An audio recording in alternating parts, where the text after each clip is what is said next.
The current housing slump, the worst in 16 years, is likely to continue for about the next year or so. We'll get your opinion on that in a minute. But it is also time that you can take advantage of the situation and earn yourself some cash if you're going to be smart with it. With us this morning with some advice is one of the co-authors of Finding Foreclosures. Her name is Dani Babb. Good morning, Danielle, and thanks so much for spending part of your morning with us. Folks out there should know that you are a professor of economics. I am. A young professor of economics. I We wouldn't won't go share that your far, age, but you are definitely a young professor of economics and a property owner yourself. Buying and flipping, so you really know what the deal is. First, let's talk about the book, Finding Foreclosures. Yep. How did you write it? Who did you write it with? And what can people learn from it? I wrote it with one of my friends and colleagues. He's a mortgage broker. He and I teamed up to write about both the lending side and also my perspective, how to find them and what to do with them once you own them. All right, and if people aren't economists out there or even real estate tycoons, for most of the average homeowners out there, what can they do? How can they take advantage of this? Well, you really only need between $10,000 and $20,000 to get started with your first 1 to 2 properties. Take an investment or a loan against your primary residence, perhaps a HELOC or a second mortgage, or you can take some money out of stocks or 401ks, as I did early on when I was taking a little more risk. Put that money into your first or 1 or 2 homes, basically, to get started.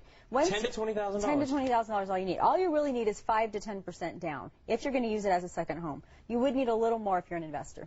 Okay. And this downturn, how can people turn it into The prices are incredible. Right now, banks are settling for between 30 cents and 70 cents on the dollar. So if you're a homeowner, you owe and your home is worth $200,000, you owe $150,000, and you're in distress. I come in as a buyer. You and I work together to settle the debt that you owe the bank because you can't pay your mortgage for a fraction of basically what you owe. So if you owe $150,000, maybe we'll sell it for $110,000, $120,000.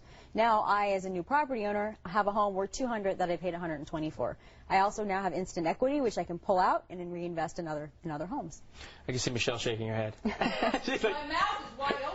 And a lot of people out there feel the same way. If you're looking for your first foreclosure, right? Yep. If you to live in or to buy for a second home or whatever you're looking for it for, how do you do that? Where do you look?